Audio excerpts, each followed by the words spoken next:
It was a bright Friday afternoon, the kind that made everything look golden under the sun. The air was warm and the road shimmered slightly in the heat. Colonel Denise Parker was driving home after a long day at the military base. She felt proud, but tired, thinking about nothing more than taking off her boots, pouring a cup of coffee, and calling her daughter. The steady hum of her Mercedes-Benz comforted her. It was new, shining black and spotless from the car wash she'd visited earlier. As she drove along the wide suburban street, she had the radio playing softly. A familiar old soul song filled the car. Denise smiled to herself and tapped her fingers on the steering wheel. She had worked hard for everything she owned. Years of training, deployments, and late nights studying military strategy. The car was more than just a vehicle. It was a small reward for decades of service and discipline. But just as she turned onto a quieter road, she noticed something unusual in her mirror. A patrol car pulling up behind her. Its lights weren't flashing yet, but the way it followed closely made her uneasy. She checked her speed. She wasn't driving too fast or too slow. Everything was in order, she told herself. Maybe he's just on his route. Nothing to worry about. A minute later, the red and blue lights suddenly flickered to life. Her heart skipped a beat. She blinked, confused, looking again at her dashboard to make sure she hadn't missed a signal or broken a rule. Everything seemed fine. Still, she knew what those flashing lights meant. She pulled over carefully to the side of the road, her training guiding her to stay calm and respectful. As the car came to a stop, Denise took a slow breath.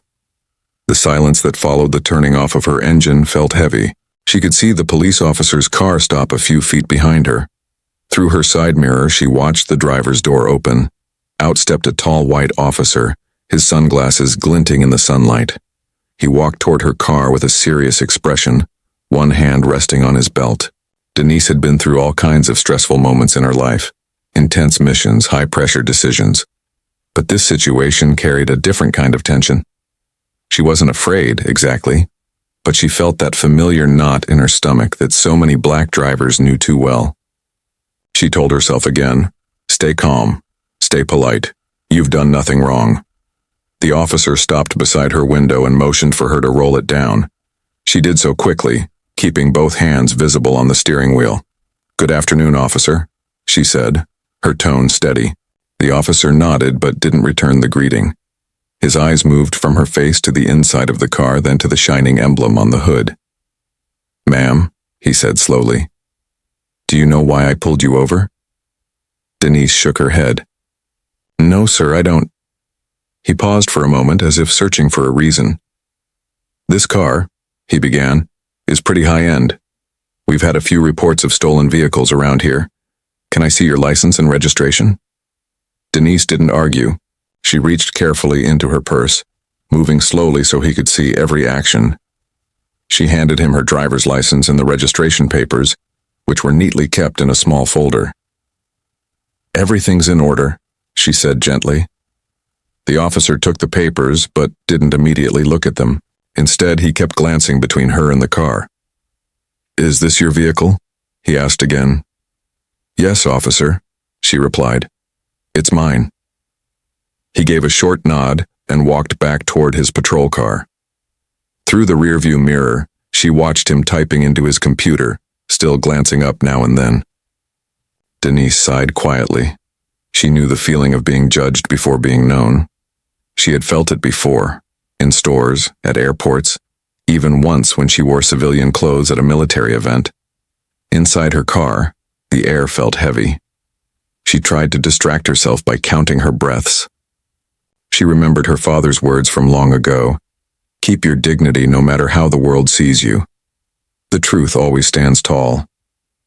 After a few long minutes, the officer returned. "Ma'am," he said, his tone slightly unsure now. "Could you step out of the vehicle for me, please?" Denise hesitated for a second, not out of fear but confusion. She knew she had provided every document correctly. Still, she nodded, unbuckled her seatbelt, and opened the door carefully. The warm air hit her face as she stepped out. She stood tall beside the car, her posture straight, the kind of posture that came naturally after years in uniform. The officer looked at her more closely now, perhaps realizing she carried herself differently than most people he stopped. He cleared his throat, but didn't say much, still holding her license in his hand. In the distance, a couple of cars slowed. As they passed, drivers turning their heads curiously to see what was happening. Denise kept her focus forward. She didn't want to make any sudden moves or appear frustrated. Inside, though, she couldn't help but wonder what had really triggered this stop. Was it the car, or was it the person driving it? As the officer asked a few more routine questions, Denise's mind drifted briefly to her time in service. The discipline, the teamwork, the respect for order and fairness. Those values had shaped her. And yet, standing there on the roadside, she felt how fragile respect could be when assumptions took over. The moment stretched on, quiet except for the faint chirp of the police radio. Denise waited patiently, her hands resting calmly at her sides. She didn't know it yet, but what would happen next would turn this ordinary traffic stop into a story the whole nation would soon talk about. The quiet hum of the police radio filled the air as Denise stood beside her car, the sunlight reflecting off its polished surface. She could feel the officer's eyes on her, not just watching but studying her. His expression was cautious, almost doubtful, like someone trying to solve a puzzle that didn't make sense. Officer Reynolds wasn't new to the job. He had been with the department for 8 years, long enough to believe he could read people. Yet something about this stop had confused him from the moment he ran the plate. The car was clean, registered, and insured. The driver's license was valid. Everything checked out perfectly. But still, something inside him whispered that it didn't add up.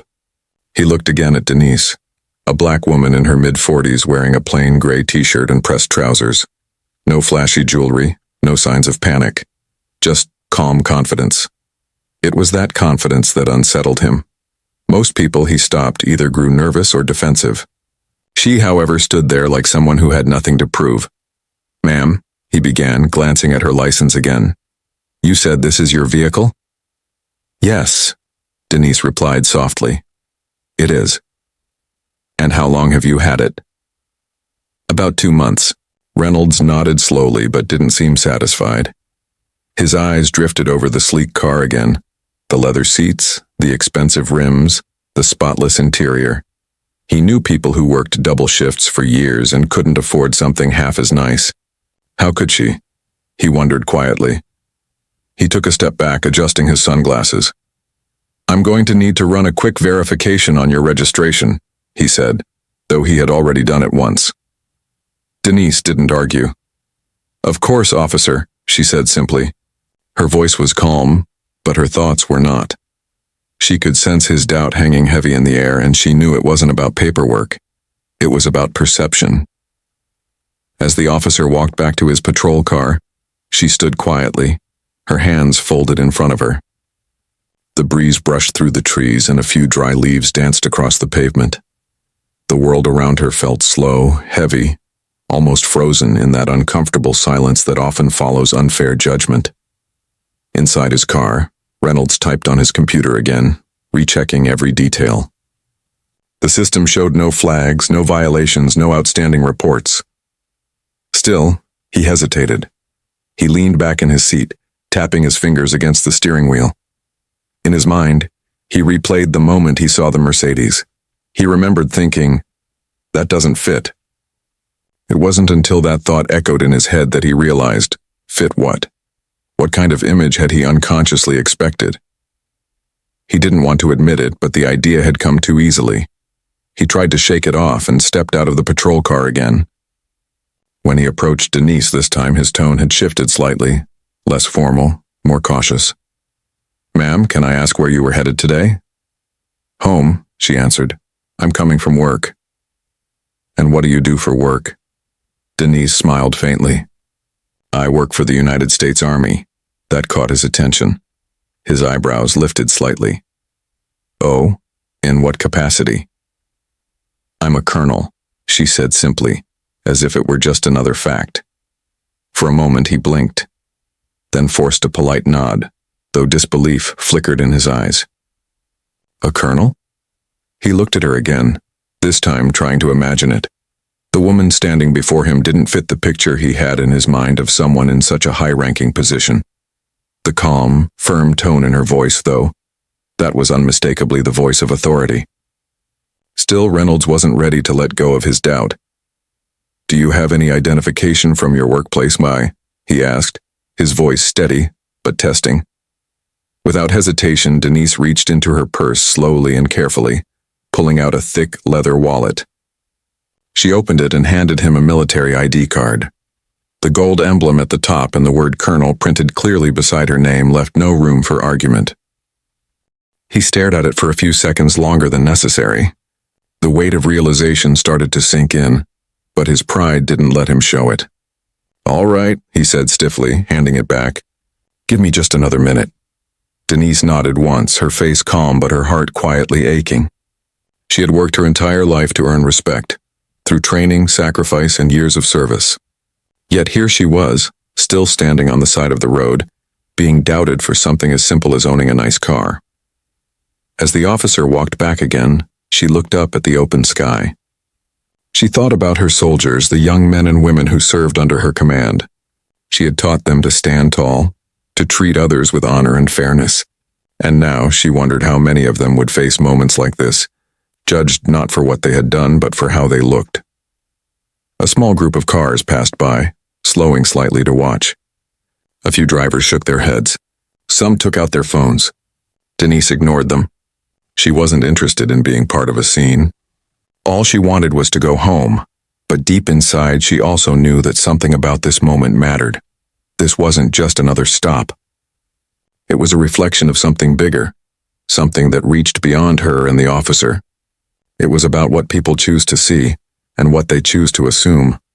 When Officer Reynolds returned for the third time, his shoulders looked heavier. He stood there for a moment before speaking. "Everything checks out," he said quietly. "You're good to go." Denise gave a polite nod. "Thank you, officer." But just as she was about to return to her car, he hesitated again, his voice softer this time. "Colonel, if you don't mind, could I ask you something?" She looked at him curious. Of course, he took a deep breath. "How do you stay so calm when people don't treat you right?" For the first time, she smiled fully, not out of pride, but grace. "Because respect," she said gently, "starts with how we act, not how others see us." Those words stayed with him long after she drove away, and he didn't yet realize that this moment, caught on a passing driver's phone, would soon make the whole country stop and think. The warm afternoon had begun to fade into a gentler light, and a soft breeze rustled through the nearby trees. Colonel Denise Parker sat quietly in her car, her hands resting lightly on the steering wheel. The officer had returned to his vehicle again, leaving her alone for a moment in the hush of uncertainty. Most people would have been angry or shaken by now.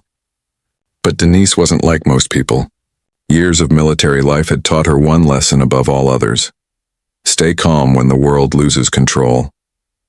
That was her strength, her silent armor. She looked at her reflection in the rearview mirror.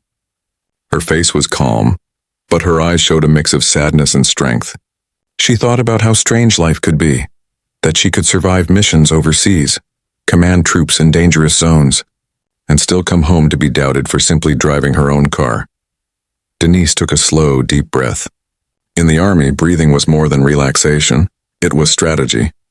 One slow inhale, one slower exhale. Control the breath, control the moment. Behind her, the police lights still flashed faintly, painting the street in shades of red and blue. Neighbors had started to peek out from behind their windows. A few cars rolled by slowly, curious. Some even pulled over at a distance, their drivers watching with quiet unease. Denise ignored them all. She wasn't going to let this scene define her. She had faced much worse than suspicion. She had faced fear, loss, and danger. But still, a small ache grew in her chest. It wasn't just about her. It was about what this said to every other woman, every other person of color, who tried to live with dignity in a world that still questioned their worth. After a few long minutes, the officer stepped out again. Denise saw him approach in her mirror, slower this time, more cautious. His body language had changed, less stern, more uncertain. She could almost sense his inner conflict. He tapped lightly on her window. Denise lowered it halfway. "Yes, officer?" she asked softly. He cleared his throat, eyes shifting away briefly before meeting hers again. "Ma'am, I just want to confirm something. You said you work at Fort Belvoir, correct?" "Yes," she replied, her tone calm. "That's correct," he nodded. "And you're a colonel?" "Yes," she said again. There was silence for a moment, heavy but not hostile. The officer glanced at her dashboard, then at the military sticker near her windshield. It was there the whole time, but perhaps he hadn't noticed before. Denise saw the flicker of realization in his eyes. It wasn't guilt yet, not fully, but it was close. She gave a polite smile. "Would you like me to show my official military identification again?" He shook his head quickly. "No, ma'am, that won't be necessary. I just wanted to confirm."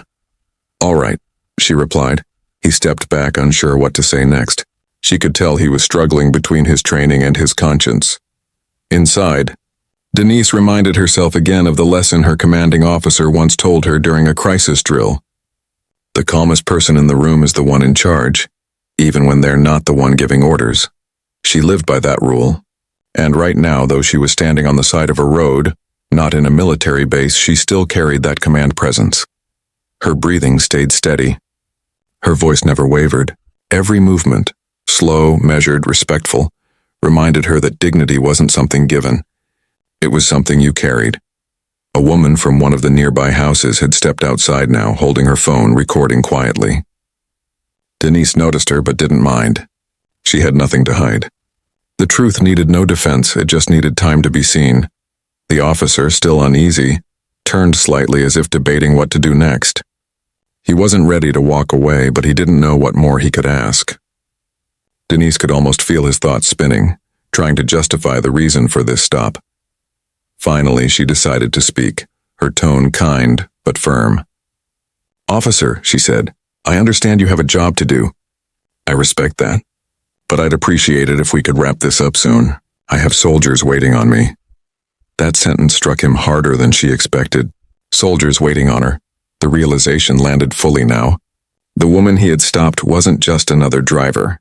She was someone responsible for leading others, protecting the very freedom he had sworn to uphold.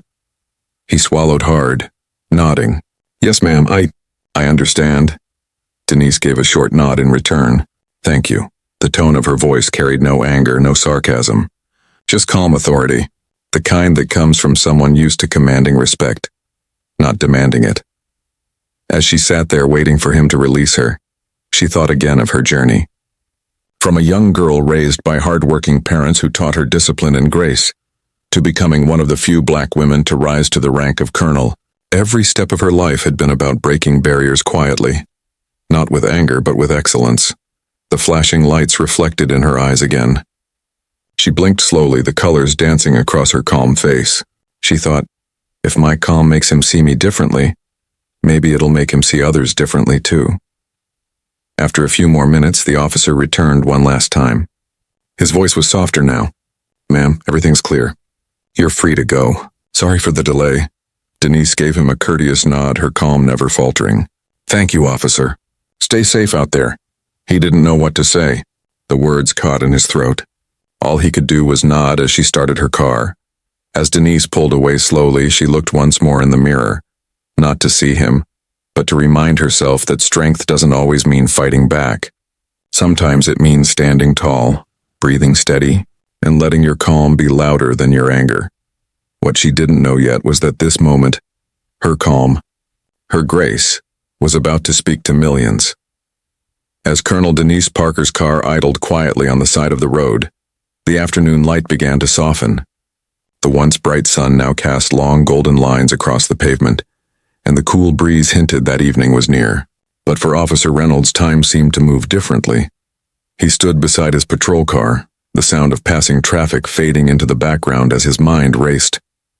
His hand rested on his belt, but his focus was far away, tangled somewhere between his duty and his conscience.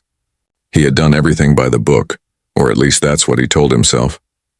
But deep down, he knew this stop hadn't been about broken laws or suspicious plates. It had been about doubt, and now that doubt had turned on him. He leaned against the patrol car, staring at the Mercedes. The woman inside sat still, calm, unbothered. Her presence alone had unsettled something in him. He'd met commanding officers before, veterans, even generals. but none had ever carried the quiet authority she did. It wasn't loud or proud. It was dignified, the kind that made you look twice and question your assumptions. Reynolds rubbed the back of his neck. What was I thinking? He asked himself. Why did I even pull her over? He knew the answer but didn't want to say it out loud, because saying it would mean admitting something uncomfortable, that somewhere deep inside he had judged her before even knowing her. He had seen the nice car, the tinted windows, the black woman behind the wheel, and a voice in his head whispered, "It doesn't fit." And that whisper was what haunted him now. Across the short distance, Denise sat quietly. She could see him through her side mirror, pacing slightly, pausing, then pacing again. She recognized that look. It wasn't anger. It was conflict. She'd seen it before, in new recruits learning what leadership really meant. In young soldiers realizing they had misjudged someone, she almost felt sorry for him. Almost. Inside his patrol car, Reynolds sat down heavily in the driver's seat and stared at the blinking lights on his dashboard. He turned them off, silencing the flashing red and blue that had drawn half the neighborhood's attention. The quiet that followed was loud in his ears. He picked up his radio, thought about calling it in again, but stopped himself. What would he even say? Everything checks out, I made a mistake? He sighed, leaning back. His chest felt tight. He looked again at the ID card she had handed him earlier. The military emblem, the golden text, Colonel Denise Parker. It was real. It was official. There was no questioning it. But the truth that stung wasn't about her credentials. It was about his perception. For years, Reynolds had prided himself on being fair, professional, and neutral. He believed he treated everyone the same, yet here he was realizing that the lines he thought were clear had been blurred by his own quiet bias. He closed his eyes for a second. What if someone treated my sister like that, my mother? The thought hit him harder than he expected. When he finally stepped out again, he walked slower this time, almost hesitant. Denise saw him approach and took another steady breath. Her calm was still unshaken. Colonel Parker, he said quietly, this time using her full title. The sound of it seemed to humble him. I, just wanted to let you know, everything's confirmed. You're clear to go. Denise nodded once. Thank you, officer. He hesitated. Ma'am, I also wanted to apologize. I didn't mean to cause any discomfort. His words came out awkwardly, as if they were heavy in his mouth. Denise looked at him with that same calm, steady gaze. I appreciate that, she said gently. But maybe think about why it happened. It's not just that it did. Her voice wasn't angry. It wasn't meant to humiliate him. It was a challenge, one spoken with quiet wisdom, not pride. Reynolds swallowed hard. He nodded but didn't answer. There wasn't much to say. The two stood there for a moment in silence, not as officer and driver, but as two people from very different worlds forced into a single, uncomfortable truth. Then something unexpected happened. The woman recording from across the street called out, "Good for you, ma'am." Her voice broke the tension, and Reynolds turned sharply, startled. A few others had gathered too, watching, whispering. He felt exposed, not because of the crowd, but because now he realized this moment wasn't private anymore. It was being captured, maybe even shared. Denise didn't react to the attention. She simply gave the woman a polite nod and turned back to Reynolds. Officer, she said softly, I know your job isn't easy, but neither is mine. We both wear uniforms for a reason, to serve and protect. Let's just remember that includes respect too. Those words hit him harder than any reprimand could have. They were graceful, measured, but carried the weight of truth. Reynolds lowered his eyes. Yes, ma'am, he murmured. She smiled faintly, not with arrogance, but with understanding. Have a good evening, officer. Then she got back into her car, started the engine, and slowly pulled away. The sound of her car faded down the street, leaving behind a silence that seemed heavier than before. Reynolds stood there for a while, staring after her. The reflection of his patrol car shimmered faintly in the car's departing taillights. He thought about the moment she stepped out, how instantly the balance of power had shifted without a single word raised or threat made. It wasn't force that changed him. It was dignity. And as he climbed back into his patrol car, he knew that this day, what began as a routine stop, would stay with him for the rest of his life. He had started the encounter certain of his judgment. He ended it questioning his own heart. The late afternoon light had deepened into a soft golden glow, painting the quiet street in warm tones. The air was still, yet charged with an invisible tension, the kind that lingers when truth is just a breath away from revealing itself. Colonel Denise Parker sat silently in her car, her thoughts steady but her patience wearing thin. She had been through this before. The stares, the doubts, the endless need to prove herself. But today felt heavier, not because of what was happening, but because of why it was happening. Through her rear-view mirror, she saw the officer, still standing near his patrol car, looking uncertain. His posture had softened, his authority dimmed, replaced with something that almost looked like shame. Denise took a quiet breath and made a decision. If this moment was going to happen, she would face it with the same strength that had carried her through every battlefield. No anger, no fear, just truth. She slowly opened her car door. The sound was soft but sharp in the silence. The officer turned quickly, startled. He took a step forward as she stepped out, calm, poised, and graceful, and then it happened. As Denise straightened up, the light caught the shining brass buttons and ribbons of her U.S. Army colonel uniform. The sun reflected off the golden insignia on her shoulders, marking her rank unmistakably. The dark green jacket, neatly pressed, framed her strong stance. Every part of her appearance spoke of honor, service, and discipline. For a brief second, even the air seemed to pause. The officer froze where he stood, his mouth slightly open, words caught in his throat. He had expected an ordinary civilian, maybe even a nervous driver with an attitude. But instead, standing before him was a decorated officer, a woman who had earned every stripe, every medal, every ounce of respect. Denise met his eyes directly. "Is there a problem, officer?" she asked, her tone calm but commanding. Reynolds opened his mouth, but no sound came out. He looked at her uniform again, his gaze tracing the medals that told silent stories of courage and sacrifice. He finally stammered, I didn't realize that I served this country," she finished gently. He nodded weakly, guilt washing over his face. Denise didn't move closer. She simply stood there, tall, composed, a picture of quiet power. "I imagine you didn't," she said softly. "But now you do." A few people who had gathered nearby began murmuring. Someone whispered, "She's military." Another voice added, "A colonel?" Wow. Phones were lifted. Cameras began recording. The world, it seemed, was about to witness this turning point. Reynolds's voice finally returned, shaky but sincere. "Colonel, I'm sorry. I had no idea. Denise held up a hand, stopping him mid-sentence. "You saw a car," she said, "and you saw a woman who didn't fit the picture you had in your mind. That's what you saw. But what you didn't see was a person who spent more than 20 years defending this country, including your right to stand here." Her words weren't loud. They didn't need to be. They carried a weight that silenced everything around them. The officer lowered his head. "You're right," he said quietly. "I was wrong." Denise studied him for a moment. Then her expression softened, not with pity but with understanding. "Wrong isn't the problem," she said. "Staying that way is." Reynolds nodded slowly, his throat tight. For the first time he truly saw her, not as a driver, not as a black woman behind the wheel of a nice car, but as someone who had earned her place through sacrifice and strength. The scene had drawn attention now. A few bystanders whispered in awe, some clapping softly as if witnessing something bigger than an argument. In a way they were. Denise took another step toward her car. "Next time you stop someone," she said gently, "look at them for who they might be, not who you assume they are."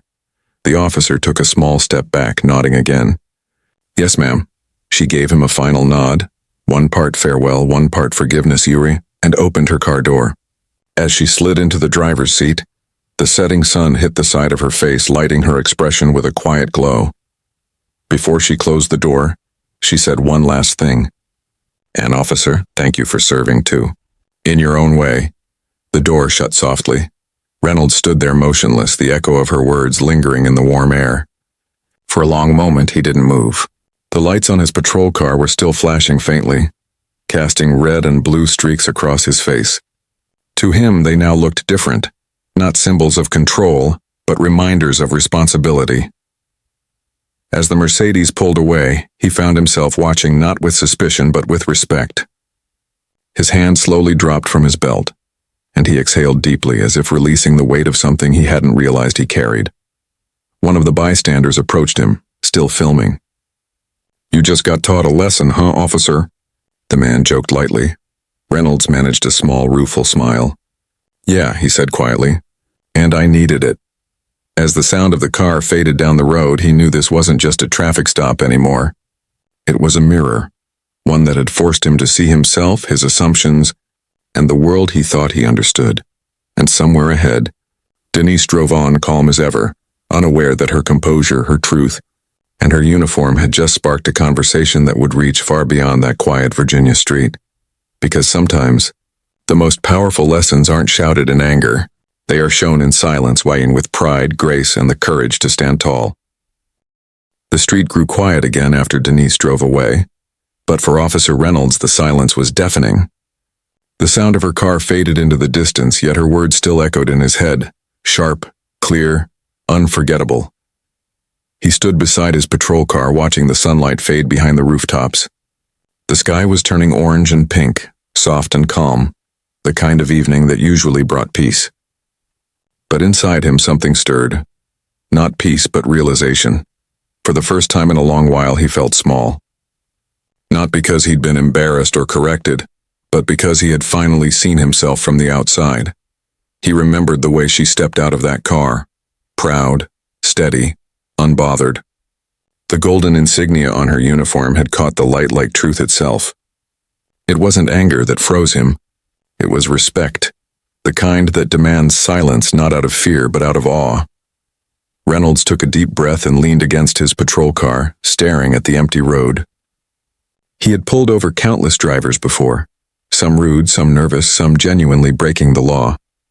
But none had shaken him the way this woman did. None had forced him to question what was really going on beneath the surface of his own routine. He had told himself for years that he was fair, that his badge meant justice, not judgment. But now he realized fairness wasn't just about following procedure. It was about seeing people clearly without the blur of assumptions. And today he hadn't seen clearly at all. He thought back to the moment he first noticed her car. The sleek black Mercedes had stood out on the quiet road, and before he even knew her name, he had already made up his mind that the picture didn't fit. A nice car, a woman alone, and the color of her skin.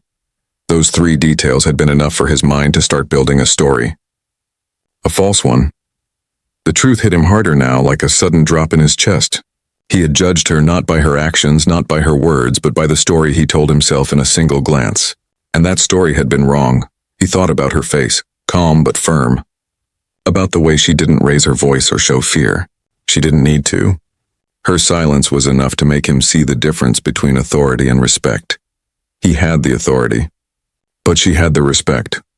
As the sun slipped lower, he finally climbed into his patrol car and sat there quietly. His reflection looked back at him in the rearview mirror, and for the first time he didn't recognize it. He saw the uniform, the badge, the tools, but not the man behind them. Not anymore. He turned off the radio. The world outside was calm, but his mind replayed every second of the encounter. Her tone, her words, her composure. You saw a car, and you saw a woman who didn't fit the picture. The sentence replayed again and again. He had heard plenty of people accuse him of bias before, but this was different. She hadn't said it in anger. She said it as if she were offering him a mirror. And when he looked into that mirror, he didn't like what he saw. For years he had thought of himself as the kind of officer who made a difference, someone who kept people safe. And maybe he had, but today, he had also realized that protecting others wasn't enough if he couldn't protect his own mind from prejudice. He took off his sunglasses and rubbed his eyes. His throat felt dry. It wasn't guilt exactly. It was awakening. At that moment, a voice crackled through his radio, breaking the silence. Unit 12 status check? Reynolds hesitated before replying. Unit 12, Code 4, he said quietly. All clear. He placed the radio back on its hook and exhaled deeply. The sound of his own voice sounded strange, tired maybe, or humbled. In the distance, a few children were playing by the sidewalk, their laughter echoing faintly. A jogger passed by, giving him a curious glance before continuing on. The world, it seemed, hadn't changed, but for him everything had. Reynolds thought about his own daughter, only 16, bright and outspoken. She had once told him that sometimes people didn't see her for who she was, just for how she looked. He had told her not to worry, that the world was fairer than she thought. Now, sitting in his car, he realized she had been right, and he had been wrong. He wished she could have seen Colonel Parker. The way she stood tall, unshaken, her calm louder than any argument. Maybe then she'd know there were people like her out there, strong, proud, breaking barriers without ever shouting. Reynolds reached for his notebook and, for reasons he couldn't quite explain, wrote something down on the back page. Just 4 simple words. See before you judge. He underlined them twice. As he closed the notebook, a small, sad smile crossed his face. The kind of smile people wear when they realize they've been changed, not by punishment but by truth. He looked up at the fading sky one more time, the last streaks of sunlight brushing against the horizon. Somewhere out there, that same light was touching the windows of Colonel Parker's home. He imagined her stepping inside, hanging up her uniform, maybe calling her daughter, her day finally over. He hoped she felt peace. And he hoped one day he could earn the same. That night, when Officer Reynolds returned to the station, he didn't brag about the encounter or laugh it off. He didn't even mention it. But something in his posture had changed. Something subtle, something deeper. Because sometimes, a single encounter can rewrite years of quiet misunderstanding. And for him, that moment, the moment she stepped out in full uniform, wasn't just a correction. It was a revelation. The next morning arrived with a pale sunrise, soft and quiet, as if the world itself was holding its breath. Colonel Denise Parker sat at her kitchen table with a steaming cup of coffee in hand, her uniform jacket draped neatly over the back of a chair. The night before had been long, not because of the incident, but because of the thoughts that followed it. She had faced countless challenges in her military career, dangerous missions, long separations from her family, tough decisions under pressure. Yet what happened on that calm suburban road stayed with her in a different way. It wasn't fear. It wasn't anger. It was something quieter, something heavier. The reminder that no matter how far she had come, she would still sometimes be seen through the wrong lens. She looked out the window, watching the morning light stretch across her garden. The world seemed peaceful, but inside, she carried the echo of that moment. The flashing lights, the officer's uncertain voice, and the weight of being judged before being known. As she sipped her coffee, her phone buzzed. A message from one of her soldiers appeared on the screen. "Ma'am, is this you? This video is going viral." Her eyebrows lifted slightly. She clicked the link and watched silent as a stranger's phone recording played across her screen. It was the entire encounter. The flashing lights, her stepping out in full uniform, the officer freezing, the conversation that followed. Every second of it had been captured. At the end of the clip, she heard herself say those words. Look at them for who they might be, not who you assume they are. The video ended there. Denise sat still, staring at her reflection in the dark screen of her phone. She didn't feel angry about it being shared, only surprised at how quickly moments like that could travel. In a matter of hours, what had been a quiet moment of confrontation had become a national conversation. Meanwhile, across town, Officer Reynolds sat in his patrol car in the station parking lot, staring at the same video on his phone. It had been sent to him by a colleague with the message, "This you?"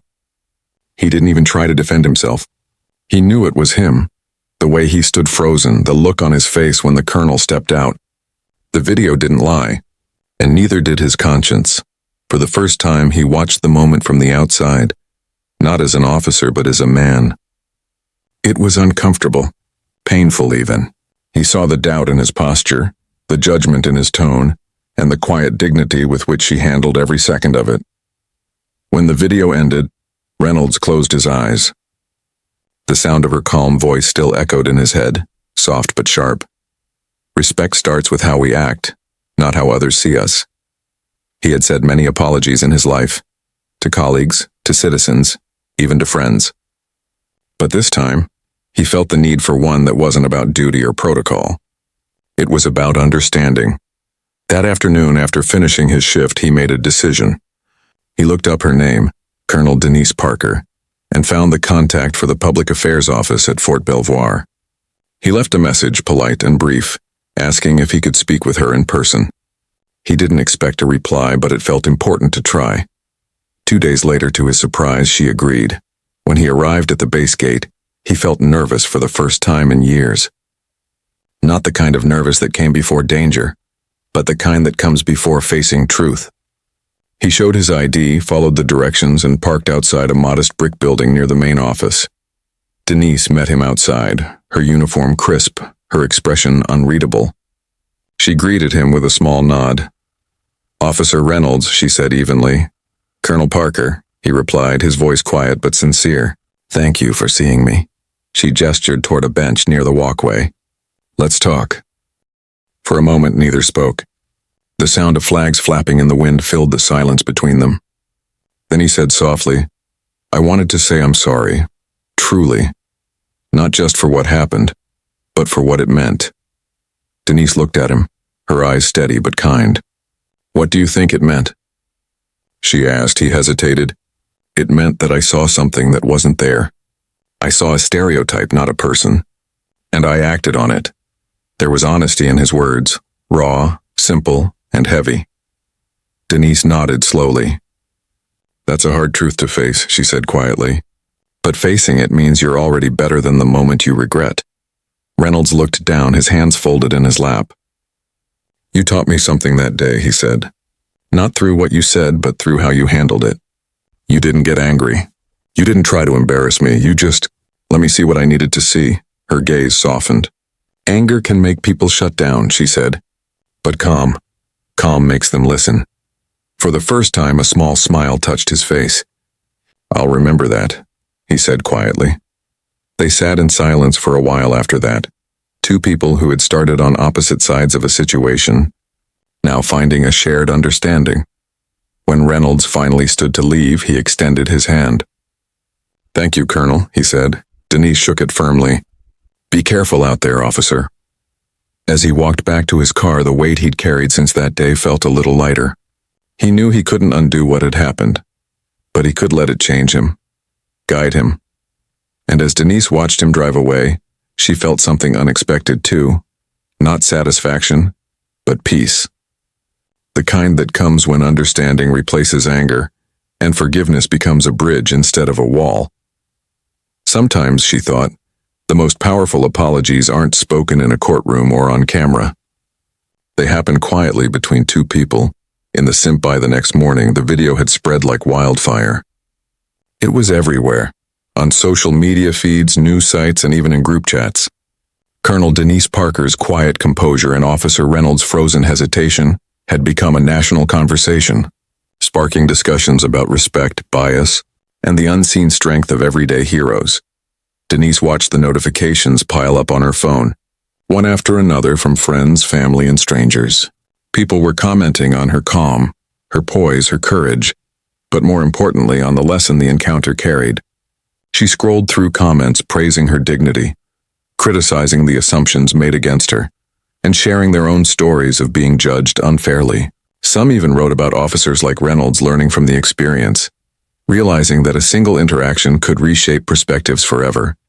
Yet Denise remained humble. She didn't seek fame or recognition. She knew the story wasn't about her or the car or even the uniform. It was about a single moment where respect and understanding had won over bias and assumption.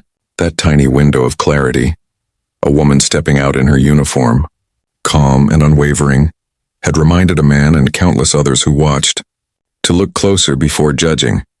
Across town, Officer Reynolds stared at the same video, now uploaded hundreds of times, viewed by thousands, maybe millions. Each time he watched it, he felt the weight of the moment all over again.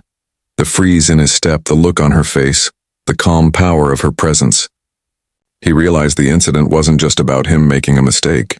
It was a lesson he hadn't known he needed, one that would influence every decision, every stop, and every interaction from now on.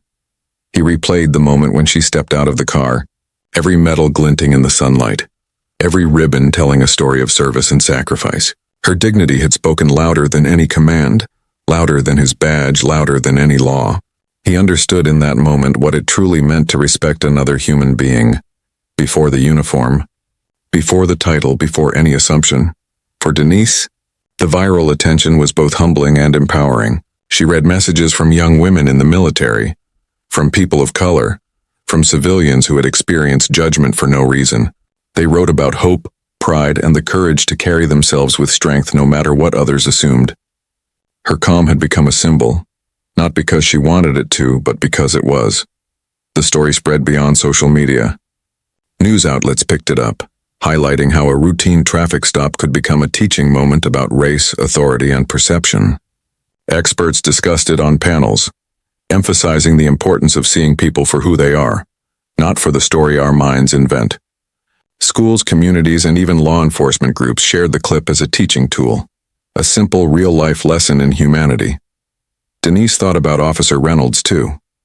She didn't know if he realized how much he had learned, but she hoped he did, because change, she understood, often started quietly, inside one person's heart. And in his heart, a spark had ignited, a recognition that assumptions carry consequences, and that humility is more powerful than authority when paired with truth. Meanwhile, she returned to her daily life. The military still called, her responsibilities remained high, and the world's eyes eventually moved on to the next story. But the encounter had left its mark. Every time she walked onto the base, she carried that silent reminder. Power doesn't come from proving others wrong.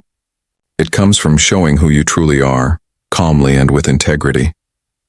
Some mornings she would catch herself thinking about that road, the flashing lights, the subtle judgment, and the moment of revelation. And she would smile quietly, because she knew that day in a small suburban street respect had won, and it had been noticed. Across the country, thousands who had watched the video felt the lesson too. They paused before making assumptions, questioned the stories they told themselves about strangers, and remembered that every person has unseen battles, accomplishments, and dignity.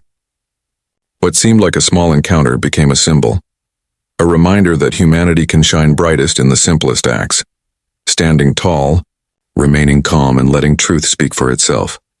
The viral lesson wasn't about fame. It wasn't about blame. It was about understanding, humility, and the quiet power of a single moment. And in that understanding, both the colonel and the officer had learned something that would stay with them forever. Because sometimes, the most powerful stories aren't told in newspapers or speeches. They're lived, in a flash of light, a steady stance, and a calm voice that asks the world to look closer, think deeper, and remember the human behind every assumption.